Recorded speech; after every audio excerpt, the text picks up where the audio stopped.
COP26. To start, obviously, we're all pretty interested in timing for this bill.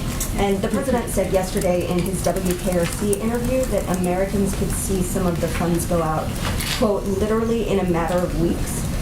What exactly could we expect to see happen that quickly? And is there a risk that he and other administration actors are overpromising at this point when, you know, the secretary just mentioned that it could take months for a lot of these programs to go forward? Well, I think there's what you call shovel ready and shovel worthy. These are things that you will hear us talk about a lot. And the secretary actually did say there are projects that are shovel ready and ready to go, and that is actually a real thing.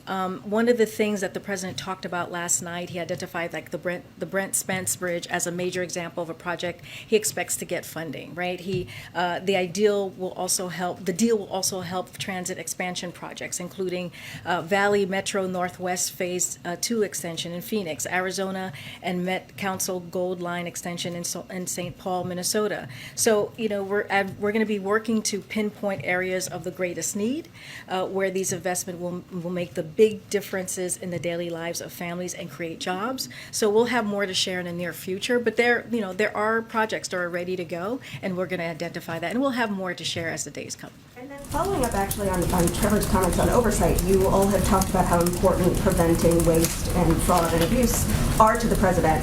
So can you speak about what specifics the administration is putting in place to prevent that?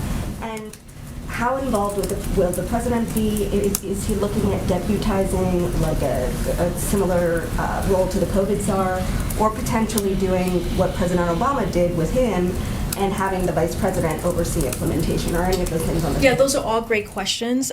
As soon as we sign the bill, which I know you're asking me about timing, which will happen soon. As the president said on Saturday, he wants to make sure that the people who worked very hard on both sides of the aisle are there for the bill signing. So as soon as we get that done, we will share more. We'll share more about the implementation. And you're right, we want to make sure there is accountability. That is something that's going to be incredibly critical and important to the administration. And as you can imagine, this is something that's so important to the president. And so he'll be getting regular updates as we move forward and be very engaged on this. And then on COP26, how involved is the president sort of remaining in these talks as they go forward? And is he optimistic there will ultimately be a deal?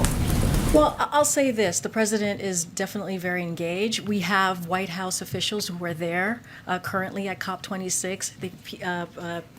Secretary Pete Buttigieg, that's where he basically left after leaving here, speaking with all of you. And so, again, we're very engaged. We have White House official staffers there as well who've been in and out of COP26. So, yeah, we're just going to continue to have those conversations, and we're optimistic.